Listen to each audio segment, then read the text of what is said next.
The Project Moon universe is one of the deepest, most dense and unique worlds I've ever seen in media. From a variety of locations, to characters, to concepts, focusing on a single aspect of the world can open up 4 more paths to discuss, which in turn can open 3 more, and so on. Divisions within divisions within divisions. Nothing is simple, and everything has layers to it. There is no detail spared for the world that's being built. Because of this, the world of Project Moon has a large variety of mysteries. One of the most intriguing ones is the Head. The Head is the organization in control of everything in the city. They make the rules and they decide how people live within. Beyond that, they choose who can live in the city. And if you cross them, or if you become too powerful for the city's standards, they brand you an impurity, or impuritas civitatis, which usually tends to end with them sending their claws or their arbiters to kick you out. As far as we know, the eyes, the arbiters, and the claws are some of the strongest, most powerful individuals in the world of Project Moon, with some exceptions that are yet to be further developed. A single arbiter almost single-handedly destroys the entirety of Lobotomy Corporation, going as far as to fight one of the strongest color fixers today at the peak of her power and taking it to a lethal stalemate. So all this is to say that whoever the Head is needs to have an enormous amount of power or influence to be able to control such individuals. So who is the Head? Or who are the Head? At this point in the series, we've yet to get even a hint of who's behind the organization. And yet, with all we've seen of this world so far, I think I can have a general idea of who they could be. A theory that may make you see the city in a whole other light, and one that may bring potential answers regarding who Dante used to be, or at the very least, what he used to belong to. This theory will be separated in 2 parts, an in-world theory and a meta-theory. To preface, and I want to make sure I make myself clear, I think the meta-theory is most likely not what's actually going on in the game, but I think it's interesting. It has merit, and some of it does fit with the in-world portion of the theory.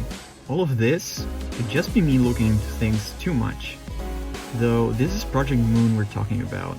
And also, I want to point out that the lore in this world is very, very dense. I've played all 3 games, but there's many characters, details, and world building bits that maybe I've forgotten. On top of this, the series lead has likely said things I'm just not aware of. So please, take this whole thing with a grain of salt, and I encourage you to comment on the video to counter my points and add to it. I read all of them, and I even try to reply whenever I can. So, without further ado, let's get started. This theory begins with 2 integral characters from Limbus Company, Herman and the Indigo Elder. So let's start with Herman. Her existence is unique because she's actually directly named after and based off of the actual father of Franz Kafka. He was a very overbearing figure in the author's life. This has always been interesting to me because it puts Gregor in the shoes of Franz in some ways. So far, we don't have many direct mentions of characters from the book, beyond a faint mention of Gregor's sister and perhaps everyone else in the war. Though I do think it's worth mentioning that Gregor isn't the only sinner who shares similarities with their author.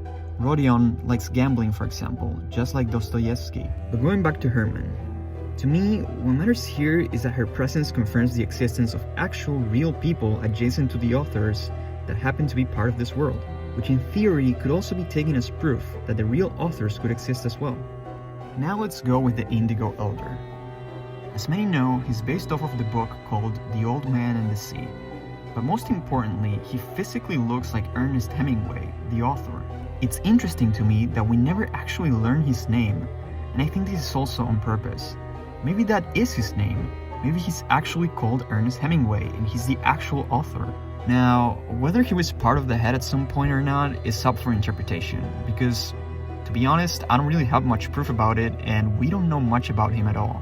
But here's the interesting thing. We've actually already seen and potentially even heard about some actual authors in positions of power throughout the city. For example, a pretty popular theory is that Herbert from T-Corp, the director of the Wing, is most likely based off of H.G. Wells, the author of The Time Machine.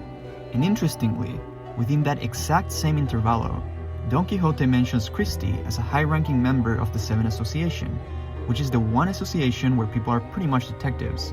This, to me, is obviously a reference to Agatha Christie, the famous author of many, many detective novels. So before expanding a tiny bit more on Herman and the Elder so we can get a little bit more deep into the crux of the theory, I want to point out another possibility and why I'm not really including it. Why not Yi-Sang or the League of Nine?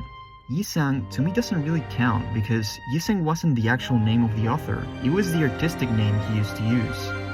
His real name was actually Kim Hae-gyong, so in a way, Yi-Sang is a creation of Kim, an alter ego or an extension of who he is. And the same goes for some of the other authors within the Real Poets Association, which used other names in place of the real ones. However, I do think it's worth mentioning that Yi-Sang is the one who manages to invent a technology that allows seeing other worlds, which is unlike any other technology in the city. Other worlds, in this case, could be a stand-in for more narrative possibilities, and his intellect is such that arguably his invention is one of the core driving forces for many of the events in Limbus.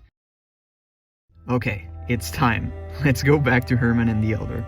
I think it's very important to point out just how incredibly powerful they both are in different ways. As of Canto 9, we can confirm that Herman has created one of the strongest humans in the city we've seen so far, with the exception of Damien, of course.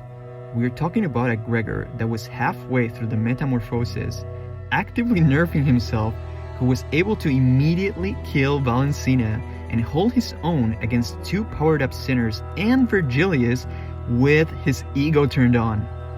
One has to wonder what a fully developed Gregor could accomplish. He's a product of her experiments. Similarly, the Indigo Elder took down one or arguably two whales with nothing but a skiff and a large crossbow. The Hana Association gave him the color rank based off of that alone. But nobody has really calculated his strength. Whales are known to be insanely strong, and they are outskirts creatures to boot. As far as we know, or as far as I remember, his issue wasn't really about him being unable to beat them in a fight, but it was rather the fact that he was looking for them and was struggling to draw them out.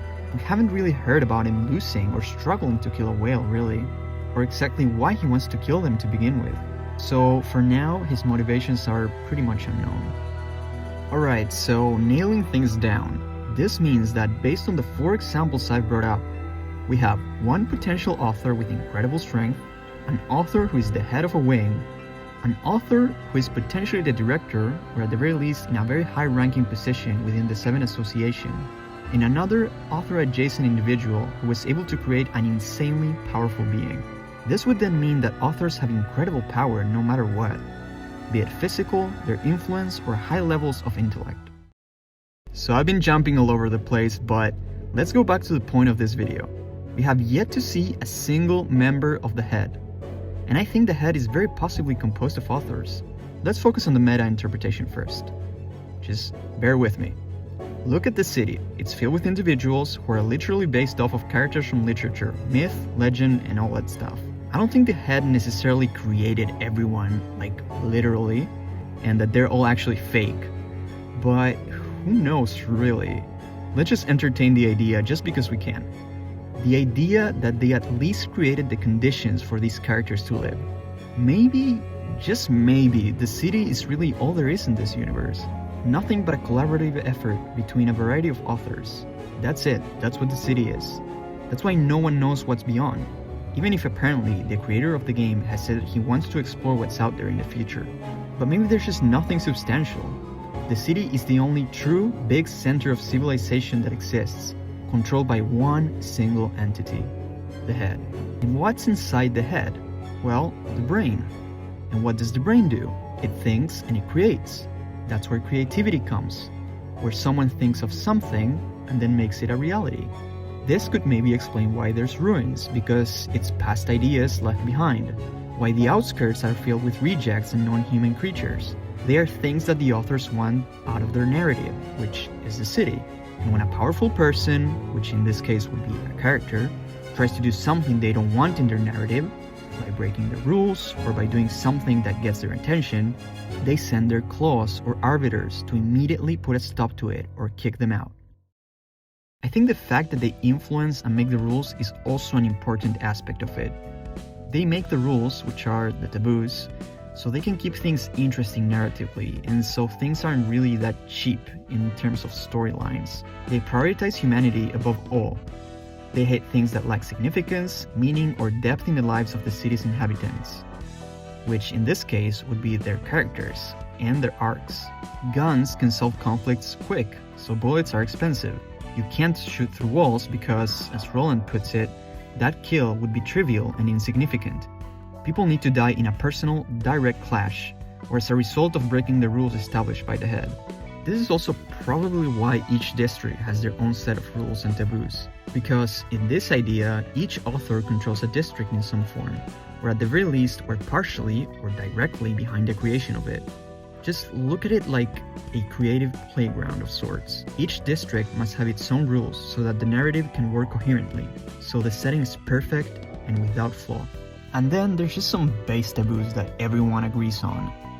Mainly because, like I said before, the city is like a collaborative effort.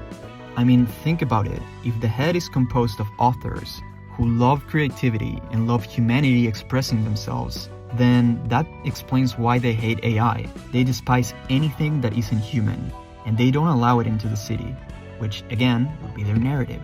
Isn't this the case with anyone nowadays that is actually creative and makes something unique in the world? We all hate AI because it takes things that we made or steals it from us to create something new, but it's soulless and it's empty. So let's connect this with Lobotomy Corporation and Library of Rena. I think this is why the Seed of Light is so important, because if the authors created this world, or at the very least control the people as if they are nothing but characters, then the Seed of Light gave those characters the possibility of developing power that comes from their sense of self, their own ego, sort of. The Seed of Light allowed them to break away from the apathy that they had, this unconscious idea that their station in life is where they pretty much belong and will always belong. Now, they can actually have the will to make some real change in the city, and beyond that, they can have the actual power to put things into motion. And then there's the distortions as well, which don't really follow the rules of reality. We see this in the Time-Killing Time, where Herbert is surprised at how this distortion breaks the rules that P-Corp has been following to deal with time and then use it.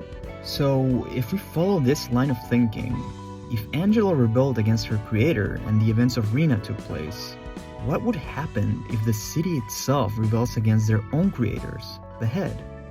So now let's apply some of the stuff that happens in Rena into the city and my theory. Well, the people who go to the library are turned into books when they die, and the pages are used to get their power. And somehow, even after turning into actual books, once the Seed of Light is completed and Angela just releases everyone, they return to the city like nothing happened. It's almost like a book being given life again, or the characters from a book being taken back to their physical forms. I don't want this whole theory to be too meta though. That was just me having fun with the idea of it going there. So let's focus on the in-world theory. The authors can still be fictional characters within the world of Project Moon. But what I'm trying to say is that I do feel there's a possibility that those in charge of the city, and therefore the architects of the districts, which in turn are the stage where sinners, based on book characters, have gone through their struggles, are the very authors of the books they're based on. So, in a way, it quite literally means that the head is truly the source of their misery. This idea that the city itself is the narrative created by the head, or written by the head, could explain something like the prescripts, for example. In Ruina, we learn that the prescripts are written through the vibrations in the city. No one does anything. They just hook some pencils to a machine so that they can move based on the motions of the city itself. And those prescripts always tell the person what to do, what they have to do. Maybe it's because those people's futures were preordained, because the narrative for them is already written. If the city is the narrative, then the city drives the characters. It pushes them along. It expresses their actions. Maybe it's like a fourth wall break, like them breaching the matrix in some way. Speaking under the code, the vibrations write the narrative of the city because it's always being written. They just never see it, and now they do. So they know what's going to happen. Then, if someone fails to do as told, The narrative adapts to return them to their role or make them do what they needed to do. If this means the death of a character, so be it. Or maybe them not following it was part of the narrative to begin with. The prescripts are unpredictable, but clearly under the control of the head, because if they weren't, they'd be deemed an impurity, just like the library was. Lastly, let's talk about Dante. Based on everything I've said, can we take a guess as to who he is? As to who he was? I would say yes. I think Dante was very possibly a member of the head. And this is to me why the idea makes Dante so interesting. Because Dante Alighieri, having written the Divine Comedy, basically wrote a fanfiction with a self-insert where he's the protagonist going through the layers of hell. And Limbus is, as we know, based on that book. So, if we start to interpret things in this sort of direct manner, then Dante Alighieri, the author, which in this case would also be a member of the head, sort of wrote himself into the city, essentially putting himself into the path of getting the golden bows by being the manager of the LCB. The self-insert, in this case, is him losing his memories of being an author and a head member, so now he's just Dante. This Dante is the one that's experiencing the Divine Comedy. Virgil is his guide, and he goes through the layers of hell with the sinners. He did this to engrave the aspect. Now, what does that mean? I have no clue, really. Did he make some sort of deal with Diaz? Did he make a deal with Limbus Company in some other way? Was he chosen as a manager because if he's an author, and therefore a writer, he knows how to handle characters? Perhaps he rebelled against the head. Maybe he has other motives. Who knows? And that brings us to the end of this video. Honestly, there's still some things I could talk about, like the relationship between Demian and Dante, and also the new Intervallo, which introduced the fact that Rian was already in the process of turning into Roland far before Roland became who he became. Pretty much a lot of the stuff that happened later in his life, Rian had already done because the prescripts told him to. But this video is already way too long. I don't want to get into all that stuff. I think maybe I could do it in another video. Who knows? So for now, I'm just gonna leave it here. Thank you so much for watching. Thank you for sticking to the end. This is my first YouTube video ever. I had to record it inside of a wardrobe and just edit it on my own, all through my phone. I'm not used to doing this, the first time, and it's been a new experience for me, so I appreciate any support and any feedback. Just leave a comment, be it about the video, the theory, or whatever you'd like, and I'll make sure to read it and respond. Once again, thank you for watching. Have a good one.